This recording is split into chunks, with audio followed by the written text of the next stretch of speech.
Okay so अभी फ़िलहाल तो मैं आपको बता नहीं सकता, लेकिन आज डे 3 है।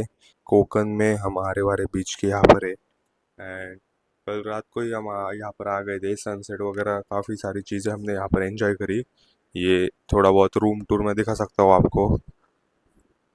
काफ़ी रूम मिल गई थी हमें। और बाकी अगर आपको दिखाऊँ तो जस्ट बाहर आपको बीच दिखेगा, आरे वारे बीच, क्योंकि ये रिसोर्ट जो है वो लिटरली मतलब आरे वारे बीच के जस्ट साइड में ही है। और माउंटेन्स पे, मतलब ऐसे नहीं कि प्लेन जगह पे है। रात को सीन ऐसा हुआ कि इन लोगों ने मुझे बोला कि यहाँ पर, मतलब हम रात के लेट नाइट बजे तक बैठे हुए थे। तो इन्होंने कहा कि जो लाइट होती है वो यहाँ पर, मतलब एमएससीबी, वो यहाँ पर नहीं है। तो जो लाइट यहाँ पर चालू है वो बस मतलब सोलर पे और जनरेटर और वो सारी चीज़ों पे चालू है। तो रात के आई थिंक 12:30 1 बजे हम बैठे हुए थे। बिरयानी वगैरह हमने लाई हुई थी। तो उन्होंने कहा, रिक्वेस्ट किया हमसे कि ऊपर जाके, मतलब जो नॉर्मल लाइट में है ना वहाँ पर बैठे, क्योंकि नीचे मैं अगर आपको दिखाऊँ तो नीचे बड़ा फोकस लगा हुआ है। और उसमें काफ़ी लाइट और उसमें काफ़ी लाइट जलती है और काफ़ी गर्म भी हो जाता है अगर बहुत देर रखा तो यहाँ पर अगर मैं थोड़ा जूम करूँ तो इस साइड पे जो ओपन एरिया है वहाँ पर एलईडीज लगे हुए हैं। तो जय उन्होंने रिक्वेस्ट की कि यार लाइट नहीं रहती, बिल्कुल भी लाइट नहीं रहती हमारे पास। तो थोड़ा सा देख लो करके कि थोड़ा एडजस्ट कर लो। तो हमने भी बोला चलो ठीक है कि यहाँ पर कोई चीज़ नहीं है तो क्यों इसका ये करना। तो ऊपर आके हम लोग बैठ गए। लेकिन रात को काफ़ी तगड़ा हमने मॉल बनाया था। बिरयानी लाई थी और गाने लगाए थे। एंड काफ़ी रात, आई थिंक 12:30 1 बजे बिरयानी खा के हम फिर रूम में आके सो गए थे। लेकिन कुछ भी बोलो,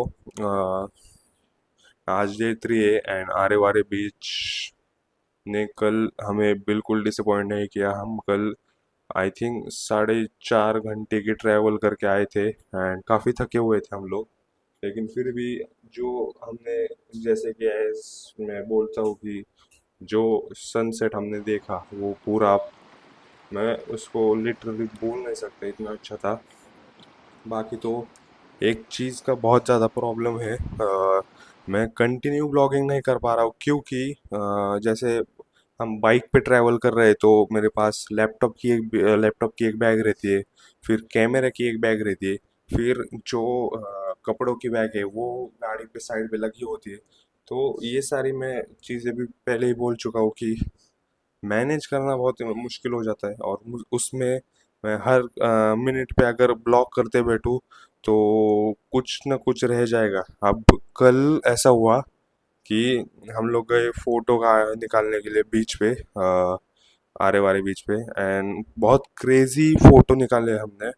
मैं थोड़ी देर बाद आपको दिखा दूंगा। बट जो मज़ा आया वो अलग लेवल का था। लेकिन मैं, अगर आप नोटिस किया होगा तो मेरे चेहरे पर, मेरे आँखों पर चश्मा नहीं है। और हर बार ऐसा ही होता है कि मैं चश्मा रख देता हूँ कहीं पर, और मतलब जब हम कोकन आते, चश्मा पीछे वाले पॉकेट में या किसी चीज़ में रख देते हैं और मैं भूल जाता हूँ। और ऐसा 1 2 बार पहले भी हुआ है, लेकिन मैंने इस टाइम पे ऐसा होता है इसलिए मैंने ध्यान रखा। लेकिन फिर से वही चीज़ रिपीट हुई।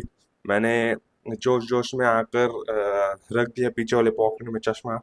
और जो उस पे, और मेरा माइनस नंबर अभी मैं भूल गया कितना है, लेकिन थोड़ा बहुत है, मतलब दूर का दिखाई नहीं देता मुझे। लेकिन इतना भी कोई ज़्यादा ये चश्मा नहीं है मेरा आँखों वाला। बट फिर भी थोड़ी बहुत क्लियरिटी कम हो जाती है अगर स्पेक्स नहीं होगे तो। बट एज यूजुअल मैं गया पानी में, बहुत देर मस्ती की और चश्मा गुम गया। और ऐसा पहले दिन पे हरिहरेश्वर में भी हुआ था। ये जो मेरा फ़ोन है जिस पे अब रिकॉर्ड हो रहा है, वो फ़ोन भी लिटरली मैं आपको बता नहीं सकता मेरे पॉकेट से कब गिर गया और कब मैं, मुझे पता भी नहीं चला कि पॉकेट से गिर गया। और अगर उसके जस्ट आई थिंक 2 मिनट बाद मुझे ध्यान आया कि फ़ोन नहीं है पॉकेट में। अगर सोचो, आप सोचो, अगर फ़ोन पानी में गिर गया तो एटलीस्ट आपको पता चलेगा या लगेगा कि आपके कुछ है नहीं। मैं इतना इतना मतलब कोकन के लिए क्रेजी हूँ कि मैं लिटरली फ़ोन गिर गया 2-3 मिनट बाद, जब मतलब पैकिंग और सीन ऐसा हुआ कि हमारी पैकिंग हो रही थी मतलब घर जाने के लिए, क्योंकि बीच पे आई थिंक 7 बज चुके थे और अंधेरा काफ़ी हो चुका था। इसलिए हमने सोचा कि चलो अभी जाते हैं घर पे। तो जाने के टाइम पे जो प्रवीण है वो बोला कि सब ले लिया गया। तो मेरे ध्यान में आया कि फ़ोन नहीं है। अगर उस टाइम पे वो बोलता नहीं कि फ़ोन है या नहीं, तो मैं वहाँ पर भूल जाता। और हमारी किस्मत भी देखो, फोन पानी में गिरा पूरा रेत से। ये मेरा फोन भरा हुआ था, अभी तक इस पे बैक पे सारी ये लगी हुई है रेत, मिट्टी लगी हुई है, रेत लगी हुई है।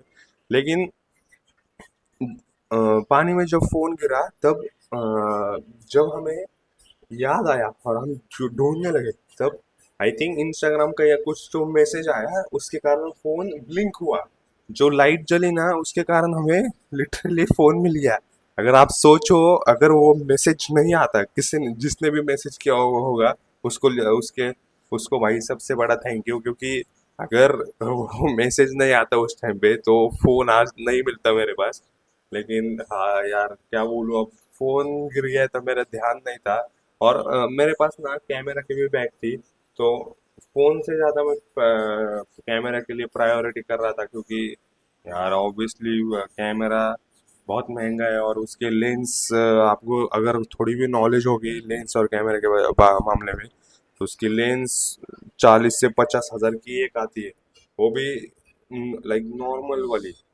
उससे कई 1.5 लाख के भी आते हैं। तो मेरी जो लेंस है 30 mm, वो भी आई थिंक 27 या 30,000 की समथिंग कुछ तो मैंने ली थी। अब वो गिर गई, तो आप सोचो कि 30,000 बस इतनी सी चीज़ के लिए। हाँ, माना कि उससे क्वालिटी बहुत मिलती है, लेकिन अगर वो गिर गई है, टूट गई, और मैं इतना भी बोल दूंगा आपको, अगर जो उसकी लेंस होती है, अगर उस पे गलती से भी रेत लग जाए या थोड़े बहुत ऐसे डार्क स्पॉट आ जाए, तो लिटरली आईफोन से भी खराब क्वालिटी कैमरा की मिलेगी। इसलिए इतना जो कैमरा का सेंसर होता है वो इसलिए इतना क्या बोलते हैं हम लोग कि इम्पोर्टेंट होता है। उस पर अगर आप कैमरा के जो भी है उनको पूछोगे सेंसर क्या चीज़ है, तो वो बोलेगी कि सबसे सेफ जगह उसे रखने का और ढक के रखने का, इसलिए वो कैप मिलता है सामने। इसलिए कैप लेना पड़ता है सामने का। और बाकी चलो ठीक है, कल चश्मा चला गया, अभी दिखाई दे रहा है, दूर का नहीं दिखता, लेकिन फिर भी आज जाएंगे गाड़ी चलाने के। बट आज का प्लान है, आज का हमारा प्लान है आरे वारे बीच से जाना है डायरेक्टली मालवन। मालवन में एक स्टॉप खाना खाने के लिए, फिर सीधा गोवा।